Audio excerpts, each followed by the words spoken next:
Wer Ordnung im Haushalt haben möchte, darf nicht auf Motivation warten. Wie dir Ordnung halten leichter fällt und welche Tipps und Tricks zum Putzen ich für dich habe, siehst du in diesem Video. Was denkst du, ist die Nummer 1, wenn es um eine saubere Wohnung geht? Wer ein Zimmer, eine Wohnung oder ein Haus zu pflegen und ordentlich zu halten hat, hat viel zu tun. Staub ist ein allgegenwärtiger Gegner. Irgendwas bleibt immer liegen, wo es nicht hingehört, und manche Dinge werden einfach aufgrund täglicher Nutzung häufig dreckig. Herr über dieses Chaos werden, lautet die Zielsetzung. Denn in einem sauberen und aufgeräumten Zuhause fühlt man sich wohler, und wer empfängt schon gerne Besuch, wenn das Heim aussieht wie bei Hempels unterm Sofa? Sicher kennst du das auch. Die Spülmaschine muss noch ausgeräumt werden, im Bad wartet noch ein Haufen Wäsche und der Boden muss auch noch gestaubsaugt werden. Dabei hast du heute so gar keine Lust aufzuräumen und würdest lieber den ganzen Tag deine Lieblingsserie schauen, ein gutes Buch lesen oder einfach in der Sonne liegen und nichts tun.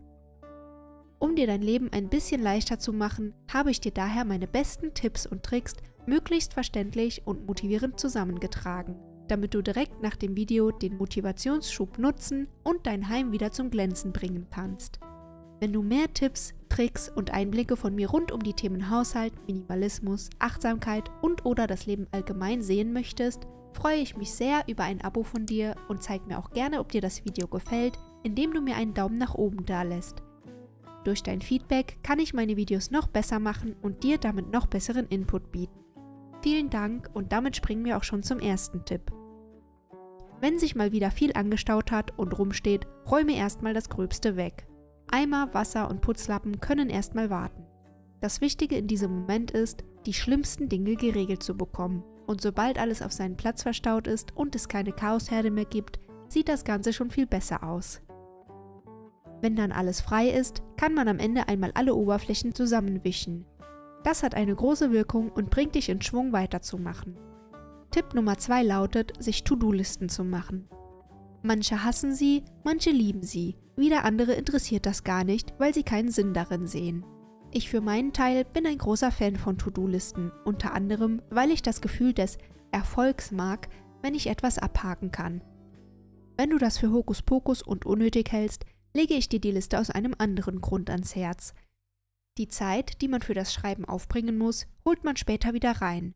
Denn durch die klare Struktur arbeitet man die Dinge schneller ab, vergisst nichts und ist am Ende schneller fertig. An dritter Stelle kommt ein Tipp, der dir auf rein gedanklicher Ebene weiterhelfen kann.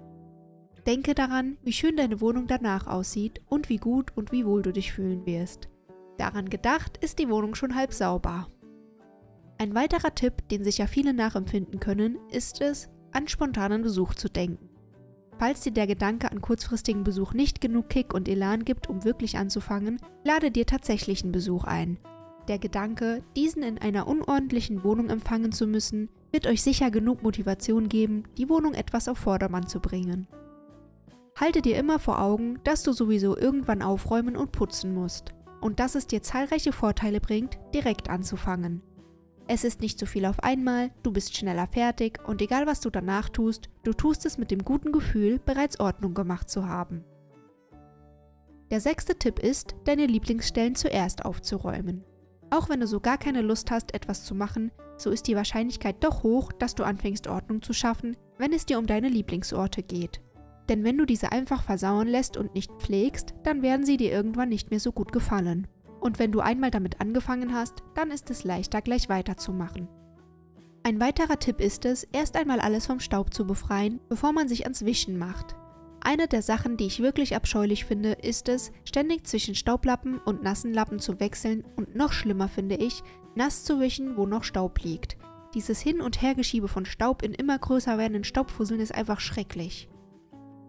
Ziemlich witzlos ist Tipp Nummer 8. Einfach anfangen.